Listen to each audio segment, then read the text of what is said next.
رسول اللہ صلی اللہ علیہ وسلم کی ایک بہت خوبصورت دعا ہے، اللہم بعلمک الغیب وقدرتک علی الخلق احینی ما علمت الحیاة خیرا لی وتوفنی اذا علمت الوفاة خیرا لی اللہم واسألک خشیتک فی الغیب والشہادة واسألک کلمة الحق فی الرضا والغضب واسألک القصد فی الفقر والغنى وأسألك نعيما لا ينفد وأسألك قرة عين لا تنقطع وأسألك الرضا بعد القضاء وأسألك برد العيش بعد الموت وأسألك لذة النظر إلى وجهك والشوق إلى لقائك في غير ضراء مضرة ولا فتنة مضلة اللهم زينا بزينة الإيمان واجعلنا هداة مهتدين آمين۔ اے اللہ، تو اپنے علم غیب اور مخلوق پر اپنی قدرت کی بدولت مجھے زندہ رکھ جب تک تو سمجھتا ہے کہ زندگی میرے حق میں بہتر ہے، اور مجھے موت دے جب تک تو سمجھتا ہے کہ میرے لیے موت بہتر ہے۔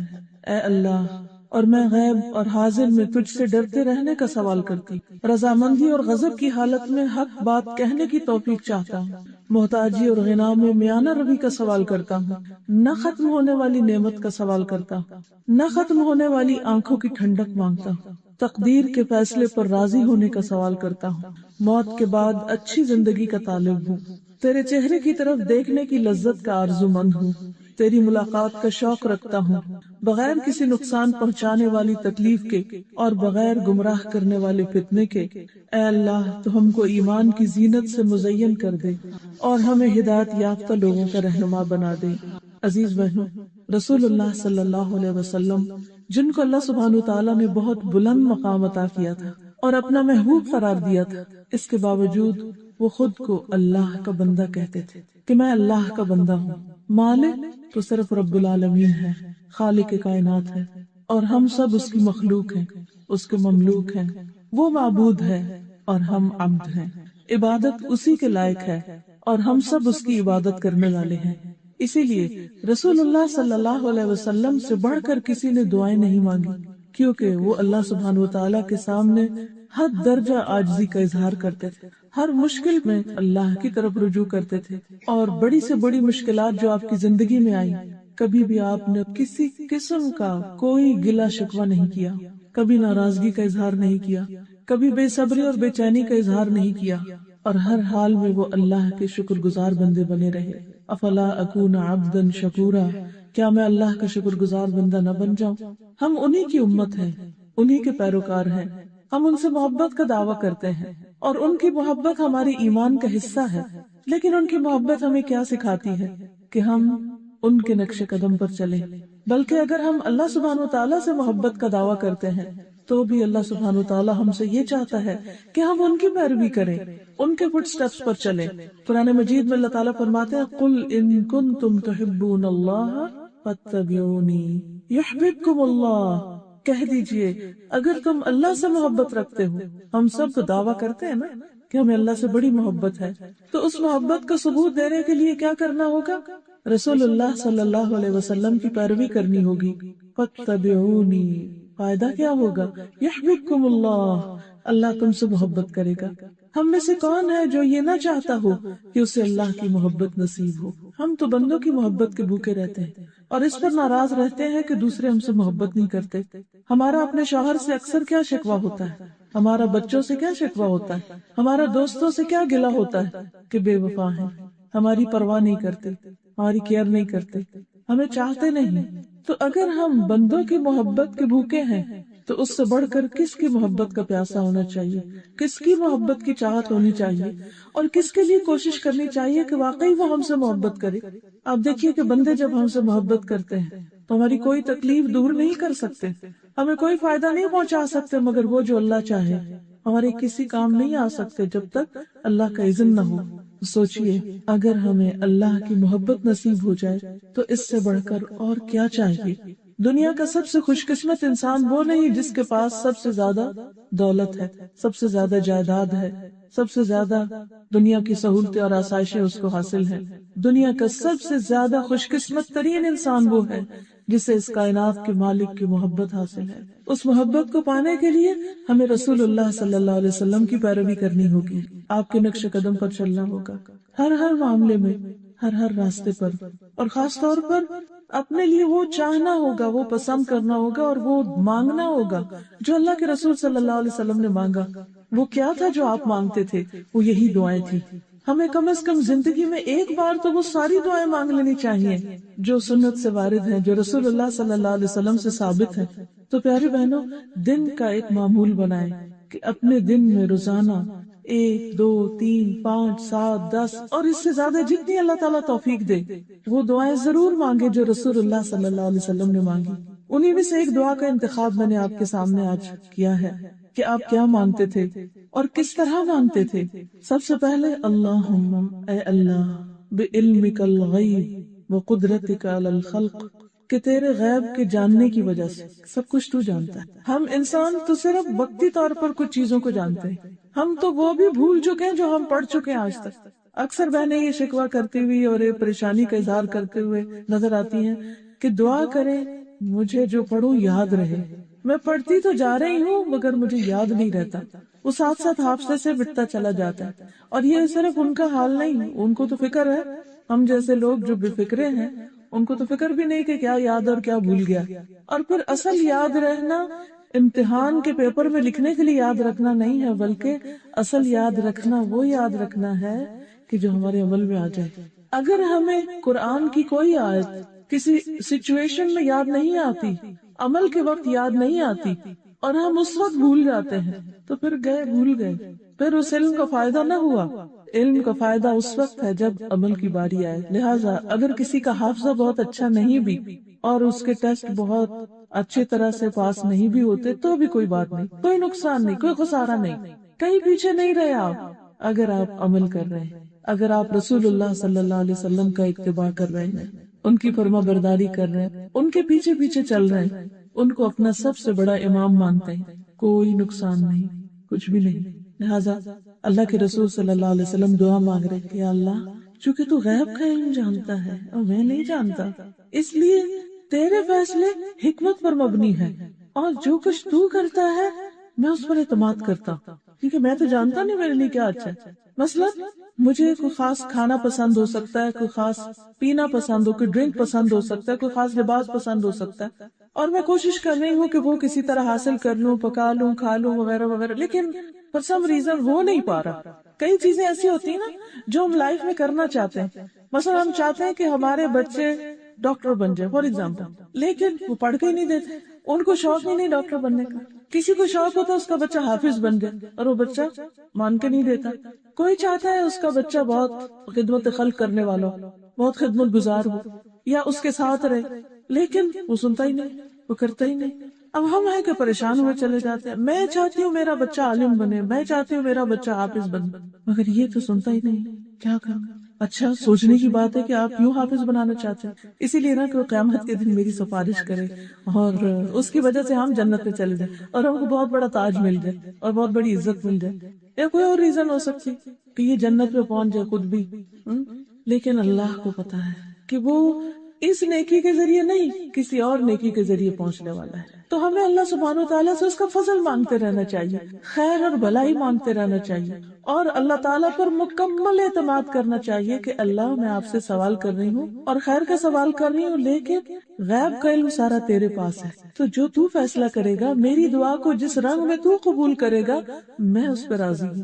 میں مانگ ضرور نہیں کیونکہ میرا تو محدود علم ہے، اور آپ نے دیکھا ہوگا ہماری دعائیں بھی بدلتی رہتی ہیں۔ ایک وقت ہوتا ہم ایک چیز مانگتے ہیں، کچھ دن کے بعد ذرا سمجھ آتی ہے تو ہم کہتے ہیں نا یہ نہیں، یہ زیادہ بہتر ہے، وہ مانگنا شروع کر دیتے ہیں۔ تھوڑے دن کے بعد ذرا اور علم انکریز ہوتا ہے تو کچھ اور مانگنا شروع کر دیتے ہیں۔ کیا بچپن سے لے کے اب تک ساری دعائیں وہی ہیں؟ نہیں، کتنی تبدیلی آتی رہی، کیونکہ ہم غیب جانتے نہیں۔ غیب کیا، حاضر میں بھی جو علم کتابوں میں لکھا ہوا ہے وہ بھی نہیں جانتے، پڑھتے ہی نہیں۔ اب قرآن مجید گھر گھر میں موجود ہے، کتنے لوگ ہیں جو اس کو سمجھنے کی کوشش کرتے ہوں اور اس کے لیے باقاعدہ وقت نکالتے ہوں؟ نہیں، بس کر لیں گے، کل کر لیں گے، اگلے سال کر لیں گے، پھر کر لیں گے۔ اللہ ہماری ساری رکاوٹیں دور کر دے، ہمیں ہمارے نفس کے شر سے بچائے کہ جو خیر و بھلائی کے کام ہم کرنا چاہتے ہیں وہ واقعی کر لیں۔ لیکن حقیقت یہ ہے کہ ہم دعا بھی مانگتے ہیں اور وہ چیز مانگتے ہیں جو ہمارے خیال میں اچھی ہوتی ہے، لیکن اللہ کا علم اس سے کہیں زیادہ وسیع ہے، کیونکہ اللہ کو پتا ہے میرا یہ بندہ نہ سمجھ صرف ایک بظاہر چیز دیکھ کے یا کسی کے اندر کوئی چیز دیکھ کے اس کو شوق آ گیا وہ بننے کا یا وہ کرنے کا، حالانکہ نہ یہ بن سکتا نہ یہ کر سکتا ہے، تو وہ دعا کو ضائع نہیں کرتا، وہ اس دعا کو محفوظ کر لیتا ہے اور اس سے بھی زیادہ بہتر طور پر آپ کو کچھ دیتا ہے جو آپ کو مانگنا ہی نہیں آتا۔ کیوں؟ اس لیے کہ آپ کو علم غیب تھا ہی نہیں۔ تو وہ جو کچھ نہیں جانتا، جو وہ مانگتا ہے وہ ناقص ہے، اور وہ جو سب کچھ جانتا ہے جو وہ دیتا ہے وہ کامل ہے۔ اس لیے مانگتے رہنا چاہیے اور معاملہ اس پہ چھوڑ دینا چاہیے کہ وہ جو ہمارے لیے چاہے گا سب سے بہتر ہوگا۔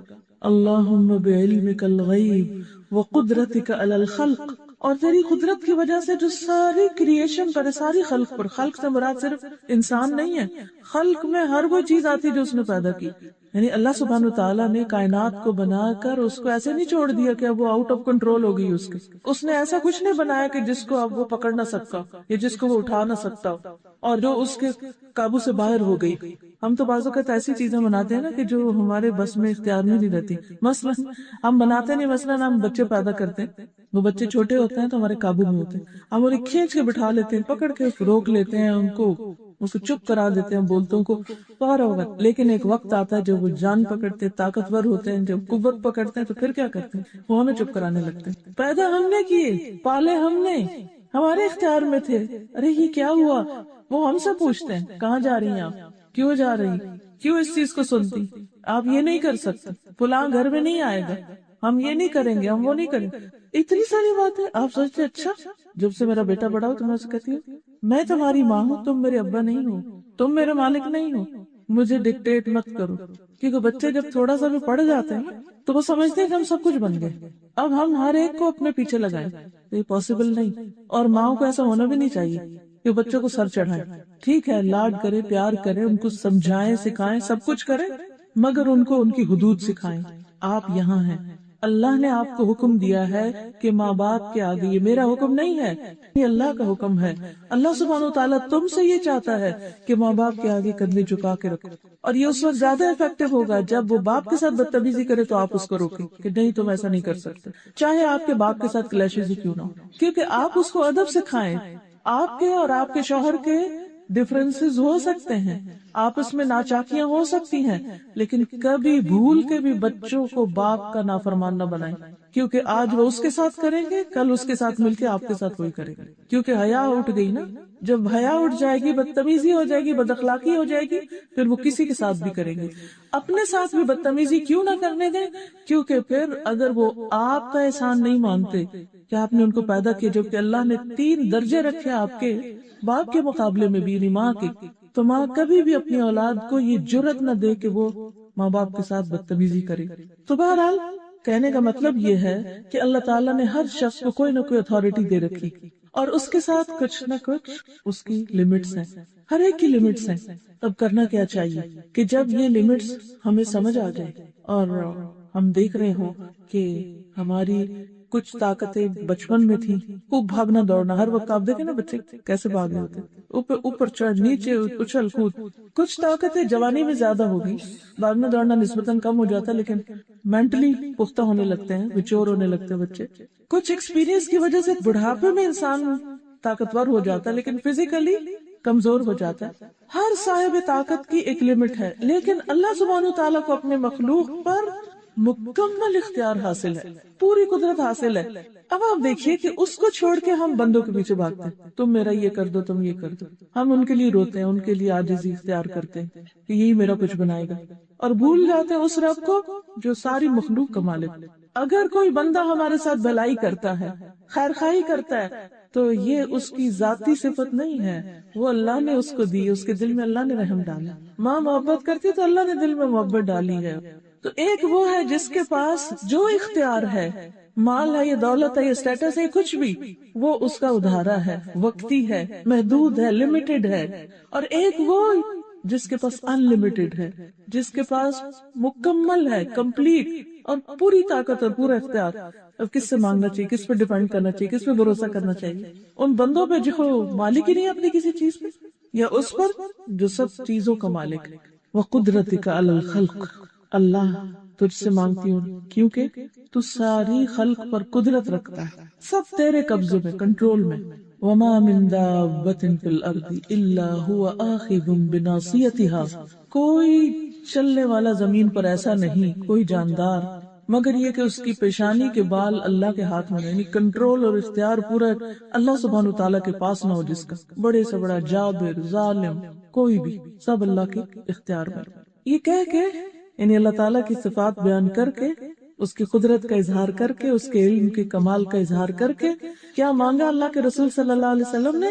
احینی ما علمت الحیات خیر لی، مجھے زندہ رکھنا جب تک تو جانتا ہے کہ زندگی میرے حق میں بہتر ہے، کیونکہ تو جانتا ہے کہ کب تک جینا بہتر ہے۔ اور وتوفنی اذا علمت الوفات خیر لی، اور مجھے فوت کر دینا، موت دے دینا جب موت میرے حق میں بہتر۔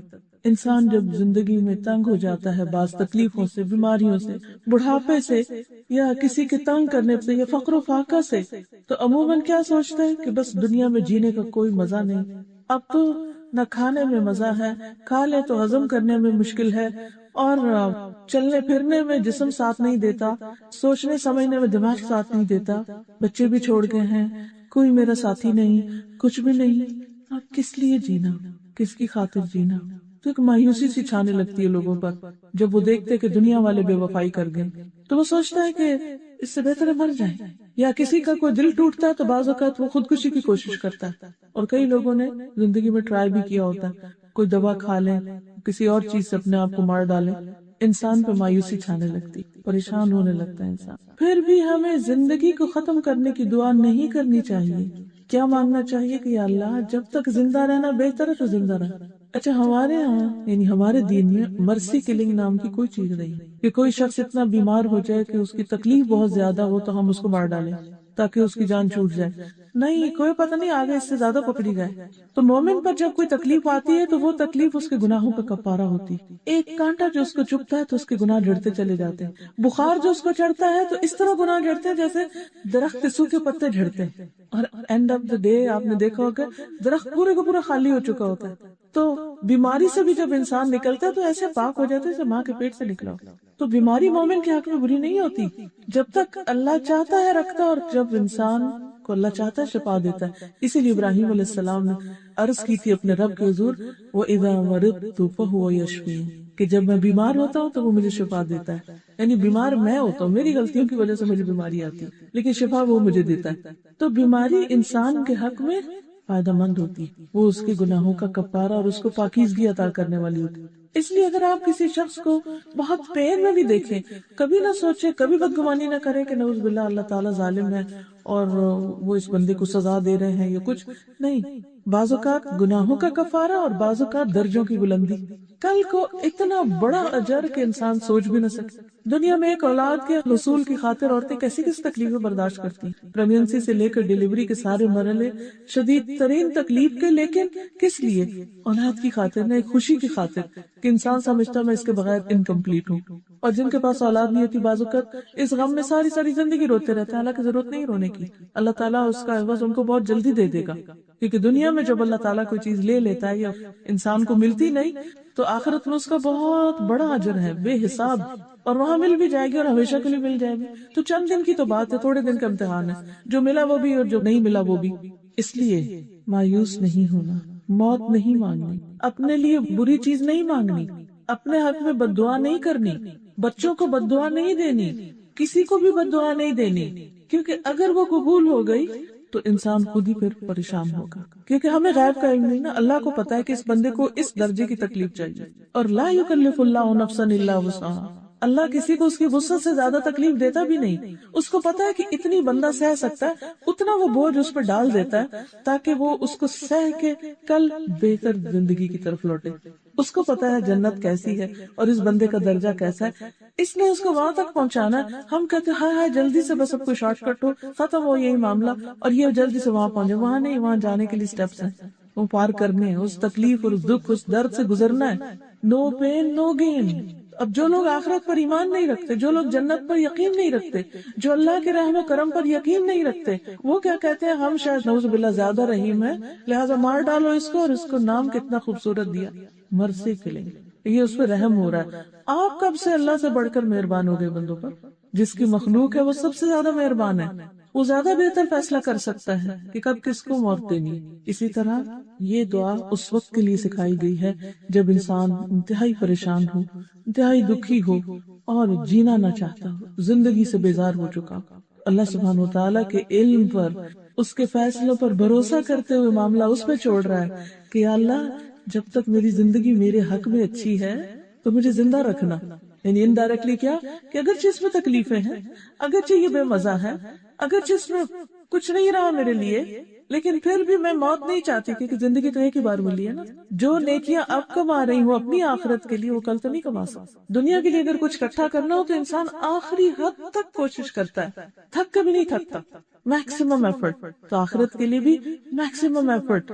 اور لا تقنطوا من رحمت اللہ، اللہ کی رحمت سے کبھی مایوسی نہیں۔ پھر کیا عرض کیا، اللہم اے اللہ، وَأَسْأَلُكَ خَشْيَتَكَ فِي الْغَيْبِ وَالشَّهَادَةِ، اللہ میں تجھ سے مانگتا ہوں تیری ہی خشیت، تیرا ڈر، غیب میں بھی اور حاضر میں بھی۔ یعنی جب میں لوگوں کے سامنے نہ ہوں، صرف اکیلے تیرے سامنے ہوں، اس وقت بھی تجھ سے ڈرتا ہوں، اور جب میں لوگوں کے سامنے ہوں، پبلک میں ہوں، تو بھی مجھے لوگوں کا ڈر نہ ہو، تیرا ڈر ہو، بس تیری خشیت۔ یاد رکھیے خشیت وہ ڈر ہوتا ہے جو علم کی وجہ سے حاصل ہو، جو انسان کے اندر اللہ کی پہچان کے بعد آتا ہے۔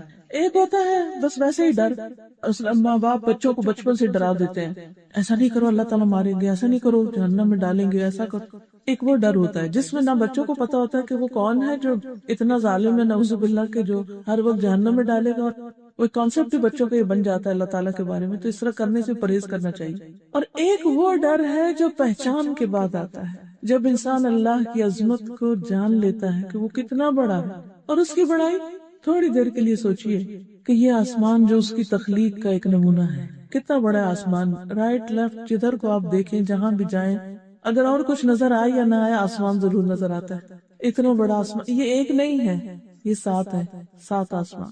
پھر 7 آسمانوں اور 7 زمینوں کو ملا لیں تو وہ سارے ایک مندری کی طرح بن جاتے ہیں، بس سمجھے کہ اتنے سے حلقے کی طرح جو ایک بڑے وسیع میدان میں رکھا ہوا ہو۔ اب وہ کیا ہے جو اس سے بڑا؟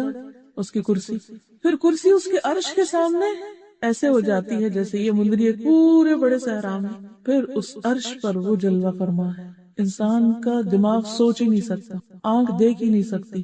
ہماری آنکھ تو آسمان تک بھی پوری چیز نہیں دیکھتی، اب دن کو بھی ستارے موجود ہیں، کس کو نظر آتے ہیں؟ ہماری لمیٹیشن ہے، تو اس دنیا میں رہتے ہیں ہم اللہ تعالیٰ کو بھی نہیں دیکھ سکتے۔ الرحمن علی العرش استویٰ، اتنا بڑا رب، اور پھر اس کی قدرت کی نشانیاں کائنات میں ہر جگہ بکھری ہوئی ہیں۔ چونکہ ہمارا علم محدود ہے اس لیے ہم پہچانتے نہیں۔ تو جب ہم یہ کہتے ہیں کہ تیرے علم غیب کی وجہ سے، تو پھر ہم اکیلے میں بھی اس سے ڈرتے ہیں۔ حالت تو اندھیروں کے بیچ میں بھی ایسے ہی دیکھتا ہے جیسے روشنی میں دیکھا جاتا ہے۔ ہم اندھیروں میں چھپتے ہیں، ہم پردوں کے پیچھے چھپتے ہیں، ہم لوگوں سے الگ ہو کے بات کرتے ہیں کہ ان کو نہ پتہ چلے کہ ان سے ڈرتے ہیں، اور اللہ سے نہیں ڈرتے جو ہر جگہ دیکھتا ہے۔ وَأَسْأَلُكَ خَشْيَتَكَ فِي الْغَيْبِ وَالشَّهَادَةِ، تو اللہ لوگوں کا ڈر نہیں چاہیے، تیرا ڈر چاہیے، کیونکہ ہمارے اعمال کی اصلاح ہو نہیں سکتی، ہمارے اخلاق کی اصلاح ہو نہیں سکتی جب تک ہم اللہ سبحانہ وتعالیٰ سے سب سے زیادہ ڈرنے والے نہ ہوں۔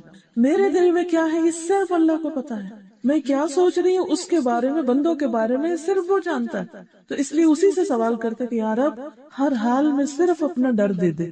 اور پھر وَأَسْأَلُكَ كَلِمَةَ الْحَقِّ فِي الرِّضَا وَالْغَضَبِ، اور حق بات کہنے کا سوال کرتا ہوں کہ اللہ مجھے توفیق دے کہ میں سچی بات کہا کروں۔ فِي الرِّضَا، رضامندی کی حالت میں، اچھی حالت جب میں کسی سے راضی ہوں، والغضب، اور جب میں ناراض ہوں۔ اچھا ہم کیا کرتے ہیں، ایک بندے کی بڑی تعریف کرتے ہیں، لیکن اگر اس سے ہمیں کوئی تکلیف پہنچ جائے یا کوئی ہماری مرضی کے خلاف بات ہو جائے تو ہم کیا کرتے ہیں، اس کو غضبناک ہو جاتے ہیں۔ ہم آپ دیکھیے کہ جب غضبناک ہوتے ہیں تو پھر ہم کیا کرتے ہیں، پھر کلمہ حق نہیں کہتے، پھر نفس کے اندر جو بات آتی ہے وہ کہتے ہیں، کسی کی خوبی کا اعتراف نہیں کرتے، ہمیں صرف پھر خامی نظر آ رہی ہوتی، ہمارے اندر کی جو نیگیٹیوٹی ہوتی ہے وہ ہم پر اتنی چھا جاتی ہے کہ ہمیں کسی دوسرے کی کوئی بھلائی سمجھ میں نہیں آتی، اور پھر جو ہماری زبان اگلتی ہے اللہ ہی ان کو بچائے اس کے شر سے۔ ویسے حدیث میں آتا ہے کہ عورت اپنے ماں باپ کے گھر دنوں بن بیاہی بیٹھی رہتی ہے، پھر اللہ تعالیٰ اس کو شوہر عطا کرتا ہے، بچے عطا کرتا ہے، اور شوہر کی طرف سے اس کو سب کچھ ملتا ہے، لیکن اگر کسی دن شوہر سے کوئی مطالبہ مفہوم بتا رہی ہوں حدیث کا، کوئی مطالبہ پورا نہیں ہوتا تو وہ یہ کہہ اٹھتی ہے کہ میں نے یہاں آج تک کوئی خوشی دیکھی نہیں، مجھے اس بندے سے کبھی کچھ ملا ہی نہیں، کیا یہ کلمہ حق ہے؟ واقعی کچھ نہیں ملا، حالانکہ بچے بھی ہیں، گھر بھی ہے، کھا پی بھی رہے ہیں، زندگی کی بے شمار نعمتیں استعمال کر رہے ہیں، لیکن اینڈ آف دا ڈے ہم کہہ دیں کچھ نہیں ملا، ہم کو کوئی خوشی نہیں ملی، صرف پریشانیاں ہی ملی ہے مجھے اس گھر میں آ کے، تو یہ بالکل غلط بات ہوگی۔ کوئی بھی چیز ایبسولوٹ نہیں ہے یہاں کہ وہ صرف وہی ہے، اس کے اندر ضرور ایکسیپشن ہے۔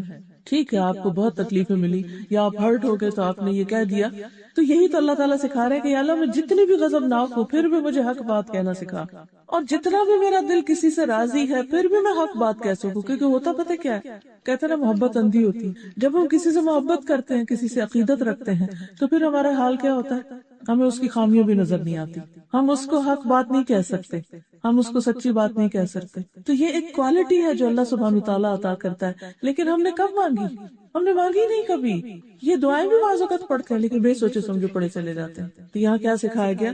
وَأَسْأَلُكَ كَلِمَةَ الْحَقِّ فِي الرِّضَا وَالْغَضَبِ، اللہ رضامندی اور غضبناکی دونوں حالتوں میں میں حق بات ہی کہوں، سچ بات ہی کہوں، اور میں اپنے نفس کی غلام نہ بن جاؤں، یا میرا قہر اور میرے برے جذبات مجھ پہ اتنا کنٹرول نہ کر لیں کہ میں ان سے مغلوب ہو کر سچی بات ہی کہنا بھول جاؤں۔ یہ کوالٹی جس کے اندر آ جائے وہ اللہ کا کتنا محبوب ہو جائے گا کہ یہ بندہ صرف مجھ سے ڈرتا ہے، صرف میری خاطر بات کرتا ہے۔ کیونکہ بعض باتیں دوسروں کو کہنا بڑا تکلیف دہ ہوتا ہے نا، مثلا جس سے آپ کو بہت محبت ہوتی ہے، آپ اس کا دل نہیں دکھانا چاہتے، جب آپ دل نہیں دکھانا چاہتے تو آپ اس کو بتانا بھی نہیں چاہتے کہ اس کے اندر کیا خامی ہے، وہاں کیا کمی ہے، تو جب آپ اس کو اس کی خامی نہیں بتاتے تو کیا ہوتا ہے، اس کی اصلاح ہی نہیں ہوتی، وہ ترقی نہیں کر سکتا۔ ہمارے ہاں دو رویے پائے جاتے ہیں، اور دو انتہائی رویے جسے کہتے ہیں ایکسٹریمزم۔ کیسے؟ کسی سے محبت ہوگی تو حد درجہ اس کی خوشامد کریں گے، اور اگر کوئی بات بری لگ گئی تو حد درجہ اس کے پیچھے پڑ جائیں گے، درمیان کی کوئی راہ نہیں کہ جس میں کلمۃ الحق ہو۔ اور کلمہ حق کس کو کہتے ہیں ہم؟ صرف کسی کے خلاف بری باتیں کرنے کو، یہ کلمہ حق ہوتا ہے ہمارا، اور کسی کی خوبی کا اعتراف کرنا یہ کلمہ حق نہیں ہوتا۔ یہ کس قسم کا کلمہ حق ہے؟ حق تو یہ ہے کہ جو چیز جس کے اندر ہے اس کا اعتراف کریں، اور جو خامی کسی کے اندر ہے اس کی اصلاح کریں، اور دنیا بھر میں اس کو نشر کرنے کے بجائے آرام سے جا کے اس کو بتائیں کہ دیکھو بی بی یہ تمہارے اندر ٹھیک نہیں، اسے ٹھیک کر لو۔ آپ نے دیکھا ہوگا کہ جب بچوں کو بھی آپ اپنے بچوں کو، کیونکہ ان سے زیادہ واسطہ پڑتا ہے، اپنے بچوں کو اگر آپ دن رات کچھ نہ کچھ کہتے رہتے سب کے سامنے تو وہ اثر ہی نہیں لیتے، وہ آپ سے بدگمان ہو جاتے ہیں۔ کیا ہم یہ چاہتے ہیں کہ بڑی مجلس میں ہماری بےزتی کر دی جائے؟ نہیں چاہتے نا، تو ہم بچوں کی کیوں سب کے سامنے پٹائی اور خبر لیتے رہتے ہیں؟ اگر آپ کو کبھی بچے کو مارنا پڑے بول تو آپ کے یہاں اجازت ہی نہیں ہے، آپ نہیں مار سکتے، لیکن جہاں کہیں کوئی اپنے بچے کو کوئی ادب سکھانا چاہے، ڈانٹ ڈپٹ کرنا ہے یا کلمہ حق کہنا ہے اس کو، اور ضروری نہیں ہوتا کہ کلمہ حق انسان ڈانٹ کے ہی کرے یا کلمہ حق انسان زور زبردستی کے ساتھ کرے یا چیخ پکار کے کرے، آپ بہت پولائٹلی، بہت عمدہ طریقے سے بھی حق بات دوسرے کو کہہ سکتے ہیں۔ انداز آپ کا اچھا ہونا چاہیے، جیسے قرآن مجید میں آتا ہے قولوا للناس حسنا، لوگوں سے بھلی بات کرو، اچھی طرح بات کرو۔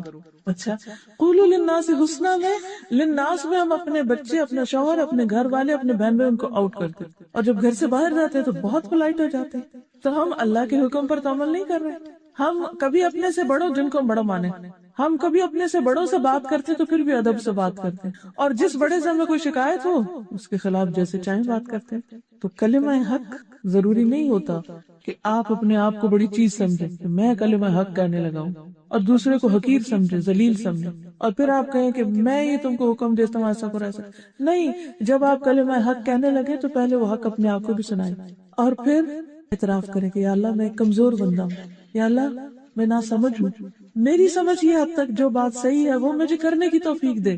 تو اس کی بھی دعا کرنی چاہیے، اللہ سبحانہ وتعالیٰ سے مانگیے وَأَسْأَلُكَ كَلِمَةَ الْحَقِّ فِي الرِّضَا وَالْغَضَبِ وَأَسْأَلُكَ الْقَصْدَ فِي الْفَقْرِ وَالْغِنَى وَأَسْأَلُكَ، اور میں تجھ سے سوال کرتا ہوں، القصد درمیانی راہ کا، میانہ روی کا، فی الفقر محتاجی میں، والغنا اور غنا امیری میں، یعنی جب میرے پاس بہت مال ہو تب بھی اور جب محتاج ہو تب بھی، درمیانی راہ چلو. یہ بھی ایک بہت خوبصورت صفت ہے. اعتدال کی راہ ہمیشہ اچھی ہوتی ہے، ایکسٹریمزم نہیں اچھا ہوتا. یا ہم ادھر کے ہوتے ہیں یا ادھر کے ہوتے ہیں، لیکن اگر ہم درمیان میں رہیں، کس کس چیز میں؟ خرچ کرنے کے معاملے میں، جیسا کہ یہاں بتایا گیا. مثلا ذرا سا سوچ لیجئے، ایک وقت تھا جب آپ کے پاس بہت تھوڑے پیسے ہوتے تھے، آپ کو بزنس نہیں تھا، جاب نہیں تھی، تو آپ کس طرح خرچ کرتے تھے؟ اور اب وہ وقت ہے کہ جب آپ کے پاس ڈھیروں ہیں، اب کیسے خرچ کرتے ہیں؟ اس کو اور اس کو کمپیئر کیجیے. اگر آپ ویسے ہی کر رہے ہیں تو آپ اعتدال کی راہ پر ہیں، اور اگر آپ کل کچھ نہیں تھا تو کچھ بھی نہیں خرچ کرتے تھے اور آج بہت کچھ ہے تو بس خرچ کیے چلے جا رہے ہیں بغیر سوچے سمجھے. نہیں، ایسا نہیں کرنا. ہمارے پیغمبر صلی اللہ علیہ وسلم نے ہمیں کیا سکھایا کہ اگر تم دریا کے کنارے ہو تب بھی بس اتنا پانی وضو کے لیے لو جتنے سے وضو ہو جائے، جیسے لوٹا بھر پانی ہوتا ہے. ہمیں چونکہ یہاں پر پریشر والا پانی نصیب ہے، اس لیے ہم ایک دفعہ کھول دیتے ہیں اور پھر اس کے بعد بالٹی بھی شاید کافی نہ ہو ہمارے وضو کے لیے. اور جب ایسی کسی جگہ پر جاتے ہیں جہاں پانی نہیں ہوتا وہاں لوٹا بھی کافی کر لیتے ہیں. تو درمیانی راہ اختیار کرے، خواہ ڈھیروں بھی ہو. اچھا، کیوں درمیانی راہ اختیار کرے مال خرچ کرنے کے معاملے میں؟ اس لیے کہ ضروری نہیں کہ آج اگر آپ کے پاس ہے تو کل بھی ہوگا. ایسا ہوتا ہے نا، نہیں تھا پھر بہت اوپر گئے اور پھر واپس آ گئے. اب کیا ہوگا؟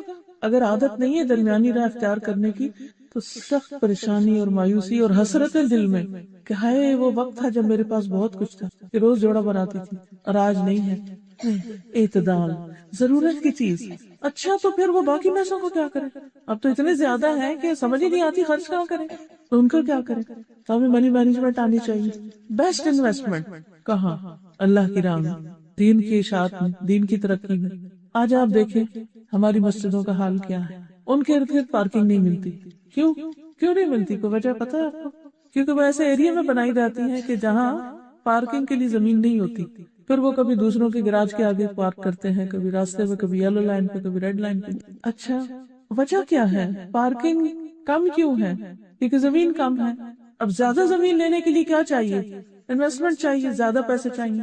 اب ہم بازار جائیں گے ایک ہی ٹرپ میں تو ہم کچھ بھی خرچ کر لیں گے، جو ملے گا، جو پسند آئے گا، چاہے ضرورت ہو یا نہ ہو، اس کے اوپر گراج سیل میں دے دیں گے. اچھا، اور اگر مسجد جائیں گے کتنا اسپینڈ کرتے ہیں؟ یہ بھی مسجد ہے نا. تو یہاں آنے کے لیے ہم تھوڑی سوچتے ہیں کہ وہاں کچھ ڈال کے بھی آئیں. آخر ہم نے بجلی استعمال کی ہے، آخر ہم نے جگہ استعمال کی، آخر مسجد کے رننگ کاسٹ ہے. ہم کہتے ہیں ہاں کچھ لوگ ہیں اللہ کے بندے وہ کر رہے ہیں نا، بس ہم کیوں دیں؟ تو جو بھی کر رہا ہے وہ اپنے لیے کر رہا ہے. ان احسنتم احسنتم لانفسکم. کتنی بے شمار مسجدیں ایسی ہیں کہ جن کے ٹوائلٹس انتہائی خستہ حال ہیں. کتنی مسجدیں ایسی ہیں کہ جس میں پراپر ہیٹنگ کا انتظام نہیں. کتنی جگہ ایسی، کیونکہ میں مختلف جگہوں پہ جا رہی ہوں تو حالات دیکھ رہی ہوں کہ ہم نے اپنی مسجدوں کو کس طرح مینٹین کیا ہوا. کسی شادی ہال میں جائیں تو کس قسم کی مینٹیننس ہوتی، اور مسجد میں جائیں تو کیسی مینٹیننس ہوتی. صفائی کا حال کیا ہے؟ مسجد انتظامیہ کیوں نہیں کر پاتی؟ وجہ کیا ہے؟ کیونکہ انف فنڈز نہیں ہیں. آپ یقین کریں کہ اگر ہمیں ایک دن بھی یہ احساس ہو جائے نا یہ اللہ کا گھر ہے، اللہ کا گھر، تو ہم اپنے گھروں سے زیادہ اس پہ پیسے خرچ کریں. کیونکہ جس سے محبت ہوتی ہے اس کے گھر سے بھی محبت ہوتی ہے، اس کے گھر سے بھی محبت ہوتی ہے. اور جب اس کے گھر سے محبت ہوتی ہے تو ہم کیا چاہتے ہیں؟ اس کا گھر میرے گھر سے زیادہ اچھا نظر آئے. ہم میں سے ہر ایک کی تمنا یہ ہونی چاہیے کہ ہمارے ایریے کی مسجد ہمارے گھروں سے زیادہ خوبصورت ہو، کیونکہ یہ تو میرا گھر ہے اور میں نے تو دنیا سے چلے جانا ہے، اور یہ اللہ کا گھر ہے، یہ باقی رہے گا. یہ میرے پیارے رب کا گھر ہے. اس کی صفائی ستھرائی، اس کی مینٹیننس، اس کی خوبصورتی کہ کوئی بھی مسلم نان مسلم، ہمارے بچے، ینگر جنریشن، کوئی بھی اندر آئے کہ واہ اتنا سکون، اتنی صفائی، اتنی خوبصورت، اتنا اچھا سب کچھ کہ وہاں جو بھی نماز پڑھے اس کی خشوع و خضوع میں کئی گنا اضافہ ہو جائے. لیکن یہ کام کیسے ہوگا؟ جب ہم اپنی ضروریات میں اعتدال کے ساتھ خرچ کریں گے اور باقی مال کو اللہ کے راہ میں خرچ کریں گے، جس میں مسجدیں بھی آتی ہیں، جس میں تعلیمی ادارے بھی آتے ہیں، جس میں اس میں پڑھنے والے لوگ بھی آتے ہیں، پڑھانے والے بھی آتے ہیں. اب دیکھیے کہ کسی بھی قوم کی پہچان اس کی ایجوکیشن ہوتی ہے کہ وہ کتنی ایجوکیٹڈ ہے، اس کے مینرز کیا ہیں، اس کی اخلاقیات کیا ہیں، اس کی پرائرٹیز کیا ہیں، اس کے گولز کیا ہیں، وہ کس چیز میں انویسٹ کر رہی ہے. بجٹ کا بڑا پورشن کس چیز میں؟ اپنی ذاتی زندگی میں بھی دیکھا کریں کہ میرے مال میں، میرے بجٹ میں سب سے زیادہ حصہ کس چیز کا ہے؟ سب سے زیادہ کہاں خرچ کر رہے ہوتے ہیں؟ کھانے میں. ڈیلی جو آپ خرچ کرتے ہیں سب سے زیادہ کس میں؟ کپڑا بھی کبھی کبھار بنتا ہے، اسکول کی فی باہر ہے، یہاں تو خیر فری ہے، لیکن جہاں دیتے ہیں مہینے میں ایک دفعہ، سال میں ایک دفعہ جاتے ہیں، اور وہ بھی اگر ہمارا بس چلے تو نہ دیں، وہ تو یونیورسٹیز لیتی ہیں تو پھر دینا ہی پڑتا ہے. لیکن اللہ کے راستے میں ذرا کیلکولیٹ کریں، ایک مہینے کے اندر صدقہ کتنا کیا، کھانے پہ کتنا لگایا، کپڑے پہ کتنا لگایا، پارٹیز پہ کتنا لگایا، ہالیڈیز پہ کتنا لگایا. جو کچھ بھی آپ کرتے ہیں ہر ایک کا اپنا اپنا طریقہ ہے جینے کا. یہ تو صرف میں ایگزامپل دے رہی ہوں. تو اس میں ذرا بیٹھ کے لکھیں اس کو اور دیکھیں کہ میں اپنی آخرت کے لیے کیا انویسٹ کر رہی ہوں. جب آخرت کی انویسٹمنٹ کی بات آتی ہے تو ہم یہ کہتے ہیں ابھی تو فلاں کام بھی ہے، ابھی تو بچوں کی شادی کرنی ہے، ابھی تو حج کرنا ہے، ابھی تو فلاں کرنا ہے، ابھی فلاں کرنا ہے. بہت سے کام ہمیں یاد آ جاتے اور پھر بھول جاتے اور کرنے کا کام نہیں کرتے. تو اس لیے وَأَسْأَلُكَ الْقَصْدَ فِي الْفَقْرِ وَالْغِنَى وَأَسْأَلُكَ نَعِيمًا لَا يَنْفَدُ. اے اللہ میں تجھ سے سوال کرتا ہوں اس نعمت کا جو کبھی ختم نہیں ہوگی، جس کو زوال ہے ہی نہیں، جس کو خاتمہ ہے ہی نہیں. اللہ وہ نعمت چاہیے. ہم سب چاہتے ہیں نا، دنیا میں کچھ بھی ملتا ہے تو ساتھ ہی خوف بھی آتا ہے، یہ تو چلی جائے گی، یہ نعمت تو چلی جائے گی، جوانی چلی جائے گی، صحت چلی جائے گی، ہمارے پیارے لوگ چلے جائیں گے یا ہم چلے جائیں گے. کیا آپ کے ساتھ ایسا نہیں ہوتا کہ کئی دفعہ آپ رات میں سوئے پڑے بچوں کو ایک نظر دیکھیں، اب پھر ایک دم آپ کے دل میں خیال آئے یہ بڑے ہو جائیں گے، پھر پڑھنے چلے جائیں گے، ان کی شادیاں ہو جائیں گی، یہ اپنے اپنے گھروں کو سدھار جائیں گے، یا ہو سکتا ہے ان کو چھوڑ کر میں ہی دنیا سے چلی جاؤں. تو دل میں ایک ہوک سی اٹھتی ہے نا. پھر یہ دنیا ہر لمحہ جدا ہو رہی، ہر لمحہ، ہر مومنٹ جو گزر رہا ہے وہ ہماری زندگی سے مائنس ہو رہا ہے، جدا ہو رہا ہے. یہ جدائیوں پر مبنی دنیا ہے، اس میں کچھ بھی پائیدار نہیں، کچھ بھی پرماننٹ نہیں. لیکن جنت کی نعمتیں ہمیشہ کی، اس لیے ان نعمتوں کا سوال کیا کیجئے. وَأَسْأَلُكَ نَعِيمًا لَا يَنْفَدُ. اللہ وہ نعمتیں چاہیے جو کبھی بھی ختم نہ ہوں. وَأَسْأَلُكَ قُرَّةَ عَيْنٍ لَا تَنقَطِعُ. مجھے آنکھوں کی وہ ٹھنڈک چاہیے جو کبھی بھی ختم نہ ہو. اللہ سبحانہ تعالیٰ نے ہمارے لیے بہت سے لذت کے سامان پیدا کیے ہیں، کوئی زبان پر ہے، کوئی ناک میں، کوئی آنکھوں میں. تو آنکھیں جب برا منظر دیکھتی ہے تو تکلیف ہوتی ہے، اور جب اچھا منظر دیکھتی ہے تو خوش ہوتی ہے. تو اللہ مجھے ایسے ہی منظر دکھا کہ جو میری آنکھوں کو ٹھنڈا کرتے رہیں اور وہ کبھی ختم نہ ہو. اور یاد رکھیے وہ دنیا میں نہیں ہو سکتا. دنیا میں تو بہت دفعہ اپنے ہی پیاروں کے فوت شدہ چہرے دیکھنے پڑتے ہیں، بعض اوقات ایکسیڈنٹ دیکھنے پڑتے ہیں، بعض اوقات فتنہ فساد، اور اب تو ٹیلی ویژن نے اور انٹرنیٹ نے آپ کے سامنے وہ کچھ لا رکھا کہ جو آپ دیکھنا بھی نہ چاہیں لیکن دیکھنے میں مجبور ہوتے ہیں. خبریں چل رہی ہیں، ایسا سین آ جائے گا کہ آپ کا دل دہل جائے. خبریں چلتے چلتے بیچ میں ایسا فحش سین آ جائے گا کہ آپ آنکھیں بند کر لیں. اور کچھ لوگ نہیں بھی کرتے، پھر وہ ایک دفعہ دیکھتے ہیں، دوسری دفعہ، اور پھر ان کو عادت پڑ جاتی ہے، اور اسی غلاظت میں تو اسی دلدل میں ڈوب جاتے. شیطان ان کے لیے برے مناظر کو اور خوبصورت بنا دیتا ہے، اور اس طرح ایمان کا نور ان کے اندر سے چلا جاتا ہے، حکمت چلی جاتی ہے، کانفیڈنس چلا جاتا ہے، بہت سے نیک کاموں کی توفیق چلی جاتی ہے. اور یہ شروع کہاں سے ہوا؟ بس ایک جھلک سے. تو یا رب مجھے آنکھوں کی ٹھنڈک چاہیے، مجھے یہ بےہودہ فحش مناظر نہیں چاہیے، مجھے پریشان کن مناظر نہ جیتے میں نہ سوتے میں، نیند میں بھی نہیں چاہیے. وَأَسْأَلُكَ نَعِيمًا لَا يَنْفَدُ وَأَسْأَلُكَ قُرَّةَ عَيْنٍ لَا يَنْقَطِعُ وَأَسْأَلُكَ الرِّضَا بَعْدَ الْقَضَاءِ. اور اے اللہ تقدیر پر رضامندی چاہیے، تقدیر کے فیصلوں کو ایکسپٹ کرنے کی توفیق چاہیے. کتنی خوبصورت دعا، کیونکہ اللہ سبحانہ وتعالیٰ نے ہماری پیدائش سے 50,000 سال پہلے ہی ہماری تقدیریں لکھ دی تھی. اور بہت سے حادثے جو زندگی میں آتے ہیں وہ پہلے سے اللہ کو پتا ہے کہ آنے ہیں، وہ ہٹتے نہیں ہیں، وہ آ کے ہی رہتے ہیں. مثلا کوئی بیماری آ گئی، کوئی پریشانی آ گئی، تو اس موقع پر یہ دعا کرنی چاہیے کہ یا اللہ اسے ایکسپٹ کرنے کی صلاحیت دے دے کہ یہ آنی تھی، اب اس پر میں ناراض نہ ہوں. کیونکہ ہوتا پتہ کیا ہے، جب ہم کسی تکلیف پر، کسی پریشانی پر اللہ سبحانہ و تعالیٰ سے ناراض ہوتے ہیں تو حاصل کچھ بھی نہیں ہوتا. کسی بھی تکلیف کو برا سمجھنا اور کسی بھی تکلیف پہ ناراض ہونا اور برا ہے، الٹا اور گناہوں میں اضافہ ہو جاتا اور تکلیف بڑھ جاتی. تو اس لیے حزن اور غم سے پناہ مانگی گئی. حزن کا معنی ہوتا ہے جو پاسٹ میں غم آیا وہ گزر گیا لیکن اب تک ہم اس کی جلن محسوس کرتے رہتے. کتنی تکلیف دہ بات ہے. مثلا کسی نے آپ کے ساتھ بہت برا سلوک کیا اور اس کا زخم آپ کے دل میں بن گیا، اور اب وہ آپ کو اکثر اوقات بات یاد آ جاتی ہے اور آپ کھڑے کھڑے رونا شروع کر دیتے. کوئی ایسا مسئلہ تو نہیں زندگی؟ سوچئے کون سی چیز رلاتی ہے، کس کا برا سلوک بعض لوگوں کو بچپن میں ان کے والدین فوت ہو جاتے ہیں، رشتہ داروں کے گھر پلنا پڑتا ہے۔ بعض لوگوں کے ساتھ ایسا حادثہ ہو جاتا ہے کہ بچپن میں ان کو کوئی ابیوز کرتا ہے، کسی نے ان کے ساتھ زیادتی کی، جنسی زیادتی یا تشدد کیا۔ بعض اوقات وہ قریبی رشتہ داروں میں سے کوئی ہو سکتا ہے کہ جس کو انسان کبھی بھول نہیں سکتا، کبھی کوئی حادثہ دیکھنا پڑتا ہے، کوئی ایسا خوفناک سین انسان زندگی میں دیکھ لیتا ہے کہ جو بڑے ہونے تک اس کا پیچھا نہیں چھوڑتا۔ اور آپ کو معلوم ہے کہ کئی بیماریاں، جو لوگ آپ سے سائیکالوجی پڑھے ہوئے ہیں وہ جانتے ہیں کہ بہت سی بیماریاں جن کی وجہ نہیں پتہ چلتی اور ڈاکٹرز کہتے ہیں کوئی چیز نہیں آپ کو، اس کی بنیاد میں ہماری زندگی کے وہ حادثے ہوتے ہیں جو ہم بھول بھی چکے ہوتے ہیں۔ بعض اوقات انفارمیشن کا پروسیس کیسے ہوتا ہے کہ ہم ایک چیز دیکھتے ہیں تو جو کچھ ہم دیکھتے ہیں ہمارا دماغ اس کو ریکارڈ کر لیتا ہے فار ایور، آپ اس کو مٹا نہیں سکتے، دیٹس دیئر ناؤ۔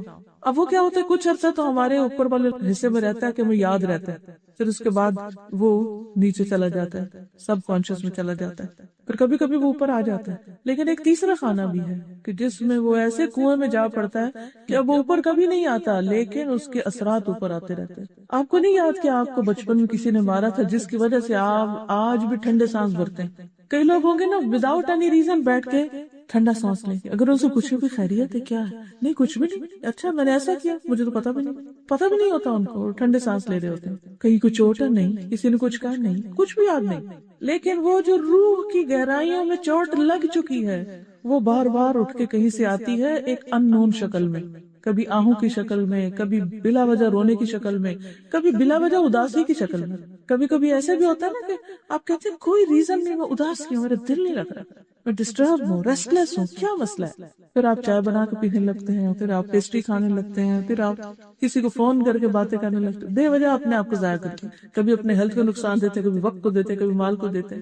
لیکن تھا کیا، وہ کوئی چوٹ تھی جو آپ کو بھول چکی ہے۔ ایسی صورت میں اب کیا کریں، کون اس کا علاج کرے؟ ڈاکٹرز کو تو پتہ ہی نہیں، خود مجھے نہیں یاد تو ڈاکٹرز کو کیا پتا ہوگا، کون بتائے ان کو کہ میرے ساتھ کیا حادثہ گزرا۔ کچھ ایسے ہوتے ہیں کہ جو پھر یاد آ جاتے ہیں، تو ایسی صورت میں کیا ہے، اللہ کی پناہ لینے کے، یا اللہ ایسے جتنے حزن ہیں جو پاسٹ میں ہوئے، جن پہ میں بہت تکلیف محسوس کرتی رہی، اللہ ان کے اثرات بھی نکال دو، کیونکہ تو ہر چیز پہ قادر ہے، پوری مخلوق پہ قدرت رکھتا ہے، تو میرے دل پہ، میرے حافظے پہ، میری روح پہ، ہر چیز پہ تیرا اختیار ہے۔ وہ روح جو کسی کے قابو میں نہیں ہے، خود اپنے قابو میں نہیں، ورنہ مرنے کیوں دیتے خود کو، تو وہ جو میرے اختیار میں نہیں ہے نا، تیرے اختیار میں ہے، جو میرے علم میں نہیں یا رب تیرے علم میں ہے، بِعِلْمِكَ الْغَيْبُ وَقُدْرَتِكَ عَلَى الْخَلْقِ، یا اللہ تو اس کو میرے اندر سے نکال دے اور مجھے راحت عطا کر۔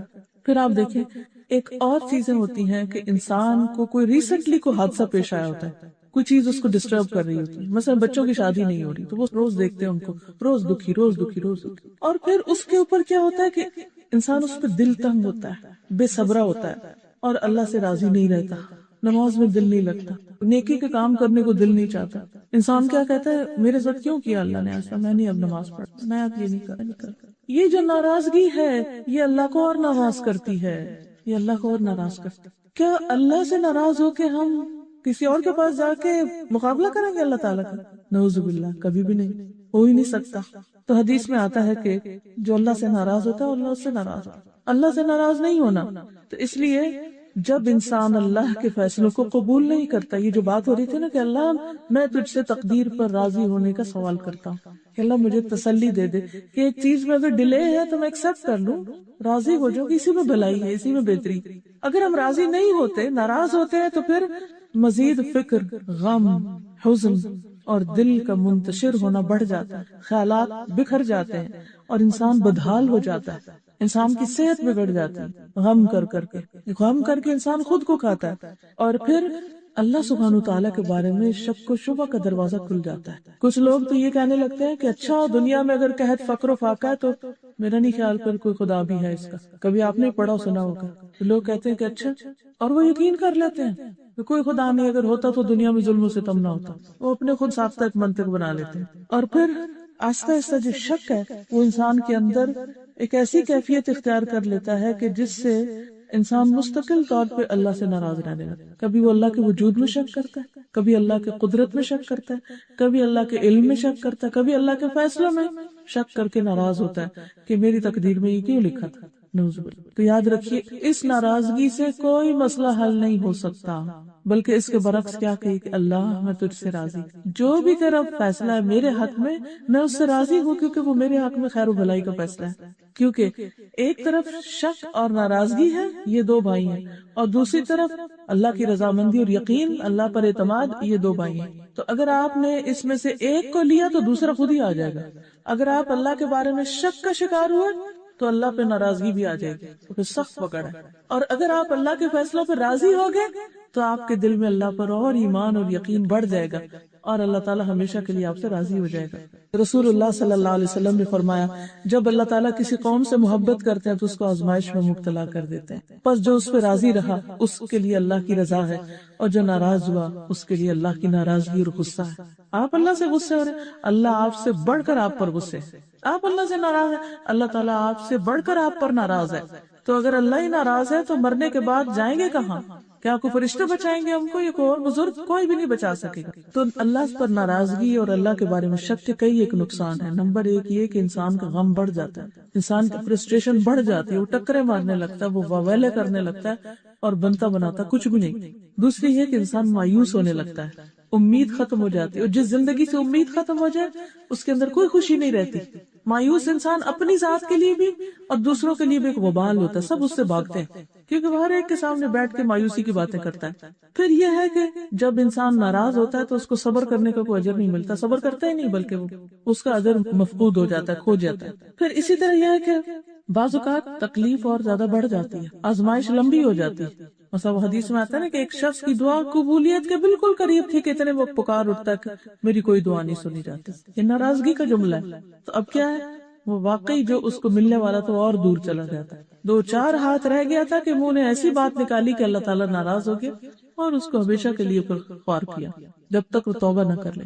اس لیے ناراض نہیں ہونا، کبھی ناراض نہیں ہونا۔ دل میں اگر کوئی ایسی بات آئے بھی تو زبان سے کہ الحمدللہ الحمدللہ، اللہ میں راضی ہوں، اللہ تو نے بچہ لے لیا میں راضی ہوں، اللہ تو نے مجھے بچے نہیں دیے میں پھر بھی راضی ہوں، اللہ میرا شوہر بہت سخت ہے تو نے اس کو میرے لیے ساتھی چنا تو میں پھر بھی راضی ہوں، اللہ تو نے رزق زیادہ نہیں دیا میں پھر بھی راضی ہوں، تو نے مجھے زندگی تو دی، اللہ میرے بچوں کی شادی نہیں ہوئی تو بھی میں راضی ہوں، بس تو سننے والا ہے، تو یہ سارے مسئلے حل کر دے، سارا اختیار تیرے پاس ہے، ساری قدرت تیرے پاس ہے۔ اور آپ دیکھیں دل کو ٹھنڈک ہو جائے گی جب آپ اللہ سے راضی ہوں کہ اللہ آپ سے راضی ہوگا، جب اللہ آپ سے راضی ہوگا تو آپ کے مسئلے حل ہیں۔ تو آپ ریورس گیئر نہ لیجئے بلکہ اللہ کی رضامندی کی طرف بڑھیے اور پھر اچھے انجام کی امید رکھیے۔ اور پھر آپ دیکھیے کہ جب ایک تکلیف ختم ہوتی ہے تو اس کے بعد ایک اور تکلیف انسان کو آسان ہو جاتی ہے برداشت کرنے، یعنی ایک برداشت کر لی تو اگلی بھی برداشت کرنی آسان ہوتی ہے، اور جو ایک چیز برداشت نہیں کرتا وہ دوسری بھی نہیں کر سکتا، تیسری بھی نہیں، حتی تک وہ اپنے آپ کو ختم کر دیتا ہے۔ تو یہ بہت بڑی ہلاکت کی بات ہے کہ کوئی انسان اپنے آپ کو ختم کرے۔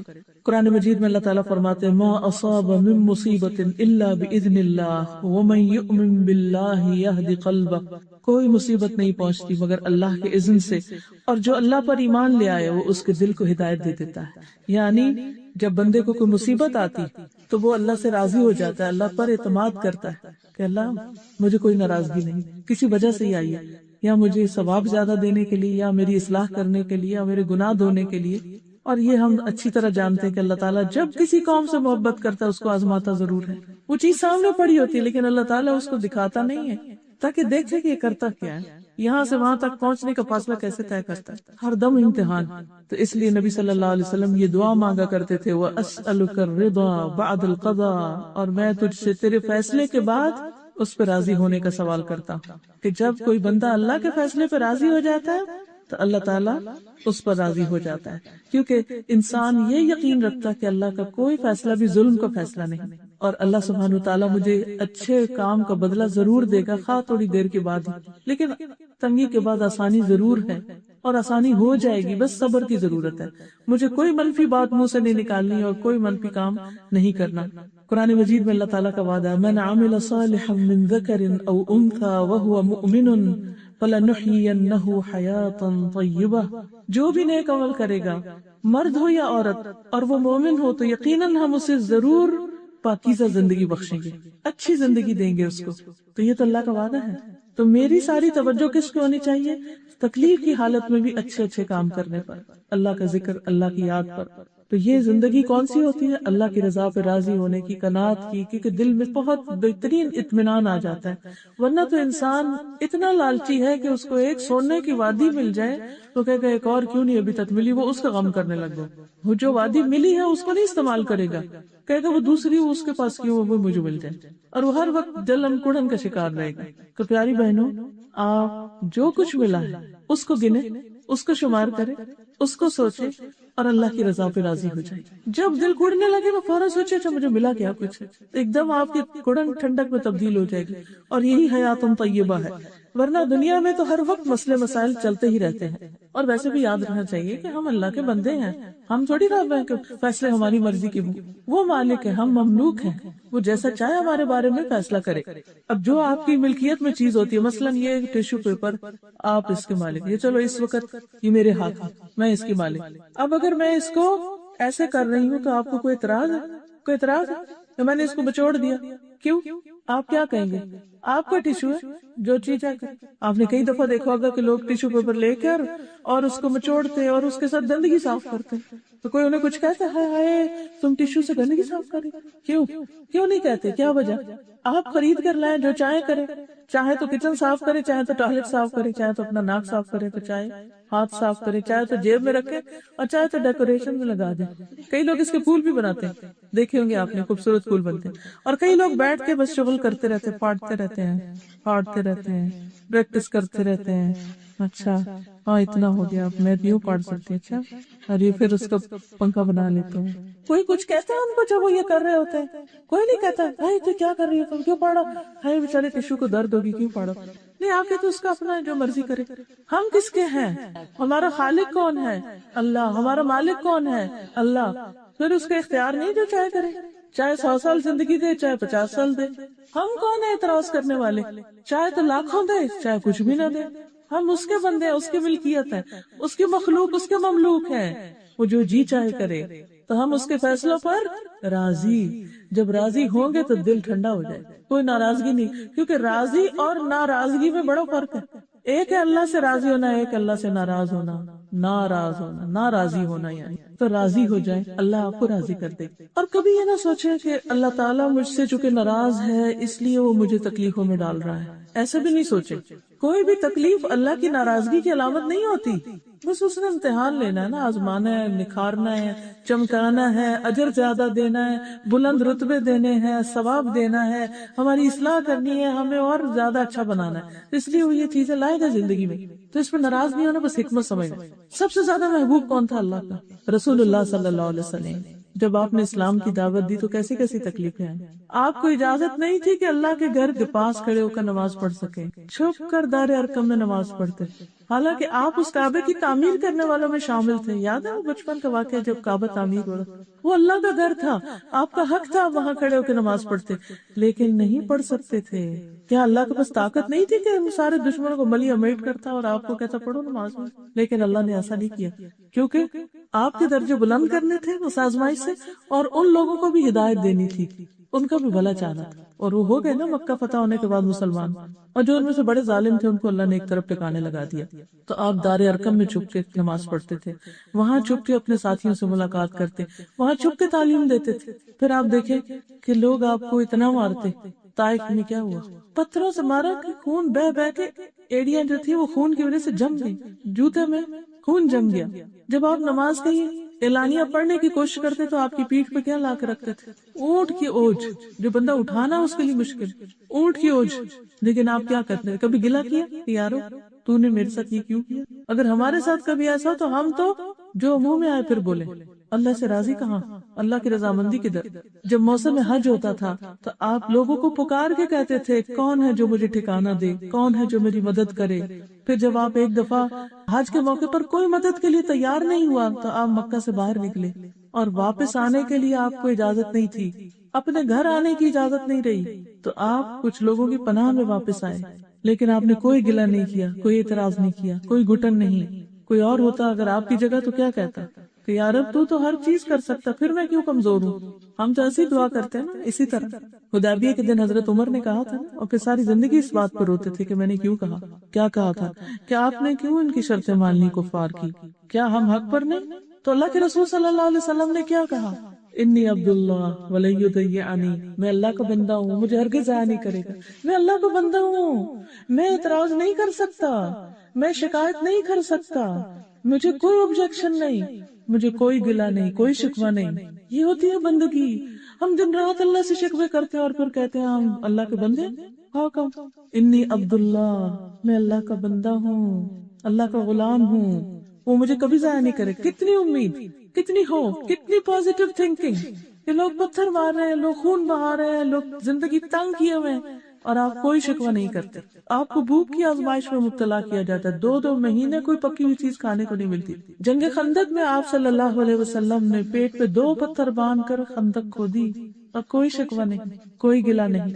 احد کے دن آپ کا دام توڑا گیا، کوئی شکوہ نہیں۔ آپ گڑھے میں گر گئے، کوئی شکوہ نہیں۔ آپ کے چچا حضرت حمزہ کا حلیہ بگاڑ دیا گیا، ان کو مسلح کر دیا گیا تھا نا، ناک کان کاٹے گئے تھے، لیکن کوئی شکوہ نہیں، کوئی بے صبری نہیں، کوئی جلد بازی نہیں۔ حسن اور حسین رضی اللہ عنہما کتنے پیارے تھے آپ کو۔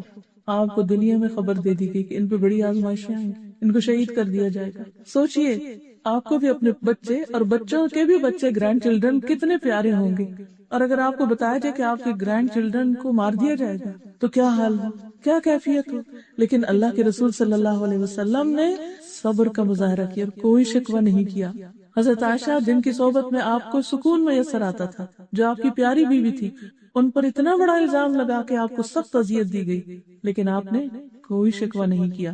پھر آپ نے اپنی نبوت اور رسالت کے لیے کتنے معجزات پیش کیے، لیکن اس کے باوجود لوگوں نے جھوٹی نبوت کا دعویٰ کیا، مسلمہ کذاب اور اسود انسی وغیرہ نے۔ آپ صلی اللہ علیہ وسلم کی امانت اور صداقت کو سب مانتے تھے، اس کے باوجود آپ کو جھوٹا اور جادوگر بھی کہا گیا۔ جانتے تھے آپ امین ہیں، آپ صادق ہیں، پھر بھی جھوٹا کہا، کذاب۔ پھر آپ بیمار ہوتے ہیں تو 2 لوگوں کے برابر بخار ہوتا ہے آپ کو، لیکن آپ خاموش ہیں، مطمئن ہیں۔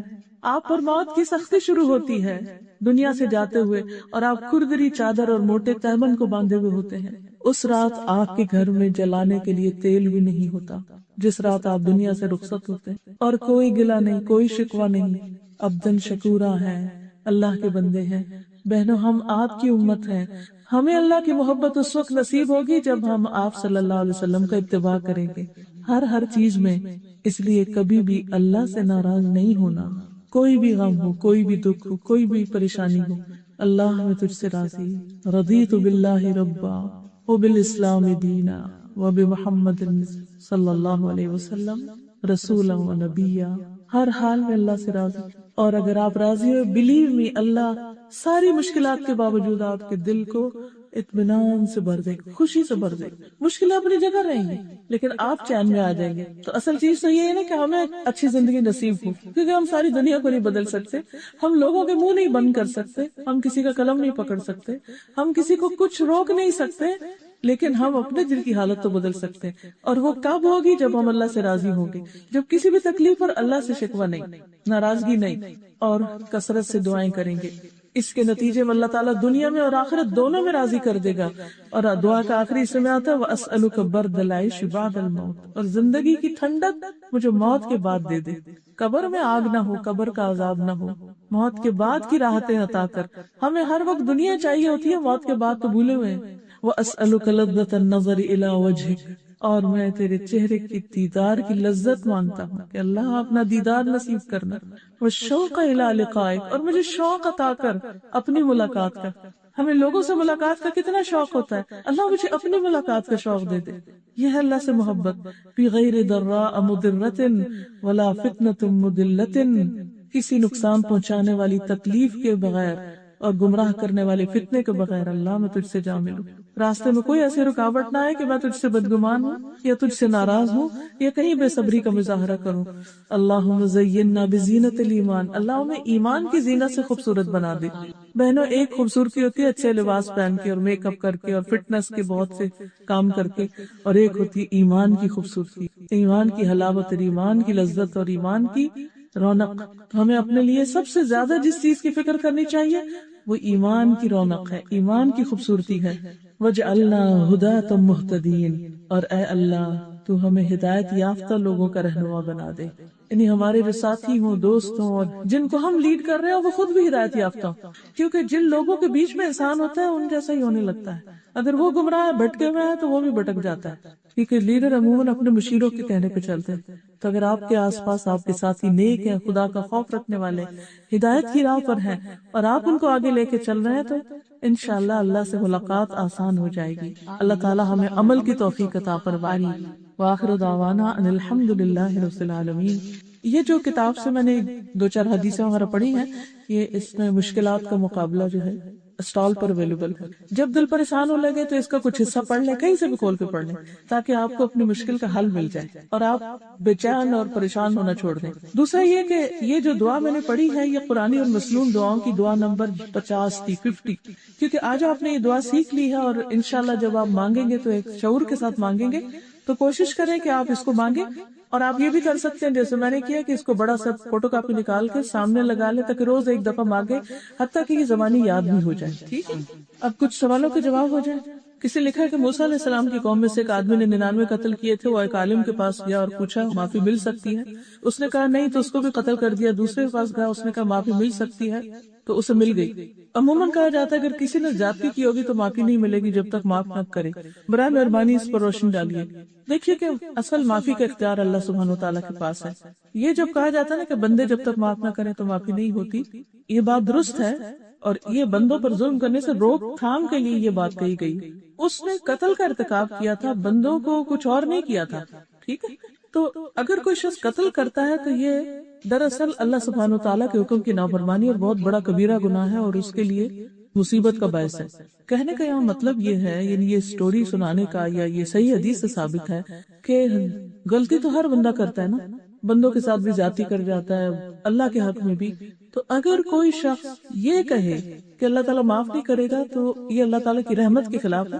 دوسری بات یہ کہ مایوسی شیطان کے وسوسوں کا دروازہ کھول دیتی، شیطان کی طرف سے ہوتی ہے، اللہ سے دور کر دیتی، بندہ شیطان کے قریب ہو جائے۔ پھر وہ کہتا ہے اچھا معافی تو ہونی نہیں ہے، میں اور بھی 4 گناہ کر لوں، مزے کروں دنیا میں۔ نہیں، اصل اختیار اللہ کے پاس ہے، جب جس کو چاہے معاف کر دے۔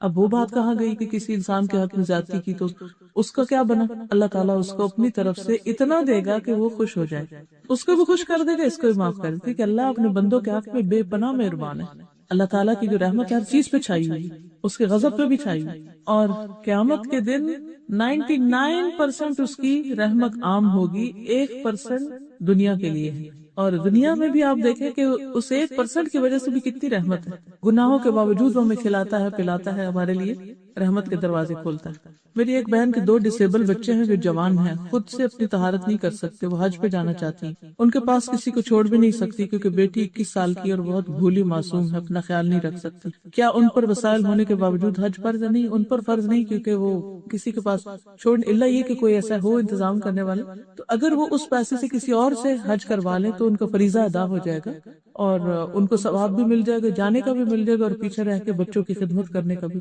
اگر فرض نماز پڑھ چکے ہیں اور بعد میں خیال آئے کہ میں نے دھیان نہیں دیا، یہ خشوع خضوع کی کمی تھی، تو کیا فرض دوبارہ پڑھ سکتے ہیں؟ نہیں، دوبارہ تو اب نہ پڑھیں، لیکن اگلی جو سنتیں پڑھنے لگے ان کو ذرا خشوع خضوع میں لے آئیں۔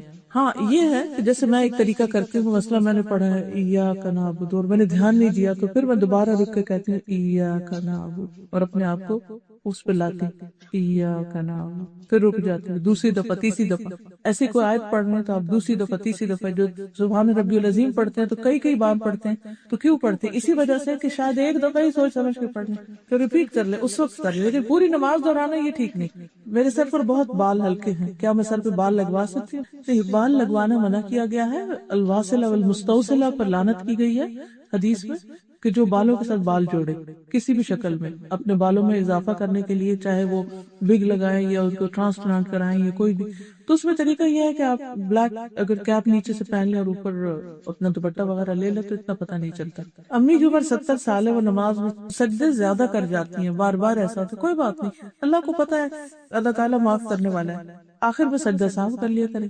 کیا روحانی علاج کروانا جائز ہے یا نہیں؟ تعویذ پہننا جائز ہے یا نہیں؟ روحانی علاج کسی سے کروانے کی بجائے، وہ بھی اللہ کا بندہ ہے، آپ بھی اللہ کا بندہ، خود پڑھیے چیزوں کو، ٹھیک ہے؟ تعویذ پہننے کی بجائے جو تعویذ میں ہے وہ پڑھ لیجیے، یعنی کہ نبی صلی اللہ علیہ وسلم نے بچوں کے گلے میں کچھ بھی لٹکایا تھا، ان کے اوپر پڑھ کے دم کرتے تھے. ٹھیک، جو والدین وفات پا چکے ہیں کیا ان کی قضا نمازوں کا ہدیہ اولاد ادا کر سکتی ہے؟ کیونکہ ٹی وی میں بتایا گیا تھا کہ ایک قضا نماز کا 3 گون ہدیہ بنتا ہے. کسی حدیث سے ثابت کوئی نہیں ہے. کسی نے لکھا کہ میں ایک ایسے گناہ میں مبتلا ہو گئی ہوں کہ جس سے نکل نہیں پا رہی، تو آپ اپنی جگہ تبدیل کریں. کیونکہ 99 کا قاتل جو تھا اس نے 100 تو بھی کر دیا، تو اس کو کیا کہا گیا کہ تم ہجرت کر جاؤ. ہجرت اسی لیے تو ہے، اس جگہ کو، اس شخص کو چھوڑ دینا چاہیے کہ جو انسان کو حرام سے نہ نکلنے دے یا حرام کام پر مجبور کرے. کیونکہ قیامت کے دن کوئی یہ بہانہ نہیں کر سکتا کہ دوسرے شخص نے مجھے کہا گناہ کرو. تو اس صورت میں انسان کو توبہ استغفار کر کے ایسی جگہ چلے جانا چاہیے جہاں پر نیک لوگ ہوں، کیونکہ اللہ کو اپنے اعمال کا حساب دینا. اللہ نے ہمیں اتنا مجبور نہیں بنایا کہ ہم جانتے بوجھتے گناہ کرتے چلے جائیں. استقامت کو اپنے اندر رچانا چاہتی ہوں. استقامت کے لیے یہ ہے کہ ایک طرف علم اور دوسری طرف اچھی صحبت ضروری ہوتی. آپ نے انٹرنیشنل لیول پر کام کیا، اس کا سیکرٹ کیا ہے سکسیس کا؟ اللہ کی مدد. بہت سے لوگ سمجھتے کہ حضور صلی اللہ علیہ وسلم کے پاس علم غیب تھا، لوگ اس پہ جھگڑتے. بس ان کے پاس وہی علم تھا جو اللہ نے ان کو دیا، اور اللہ سبحانہ وتعالیٰ نے اپنا سارا علم کسی کو بھی نہیں دیا. بس how to be patient in difficult situations. اگر انسان اجر پر نظر رکھے اور یہ دیکھے کہ اللہ تعالیٰ دیکھتا ہے، اور یہ کتاب بار بار پڑھتا رہے جو میں نے آپ کو دی ہے، مشکلات کا مقابلہ، تو انشاءاللہ آپ دیکھیں گے کچھ عرصے کے بعد آپ کا مزاج تبدیل ہو جائے گا. یہ اصل میں ایک مزاج بن جاتا ہے. اگر کسی کا دل نہ چاہے نماز پڑھنے کو یا دعا مانگنے، تو پھر کیا کرنا چاہیے؟ اللہ کی نعمتوں کو یاد کرنا چاہیے، اللہ تعالیٰ کے احکامات کو یاد کرنا چاہیے، یتیموں غریبوں کے پاس جانا چاہیے، ان کی مدد کرنی چاہیے. یعنی ایسے کام کرنے چاہیے کہ جس سے اللہ تعالیٰ کا قرب نصیب ہو. جب قرب نصیب ہوگا تو انشاءاللہ نماز کو بھی دل جائے گا. اوکے، اللہ تعالیٰ آپ سب کو جزائے خیر عطا کرے اور ہمارے گناہوں کو معاف فرما دے. سبحانک اللہم و بحمدک، اشہد ان لا الہ الا انت، استغفرک و اتوب الیک. السلام علیکم و رحمۃ اللہ.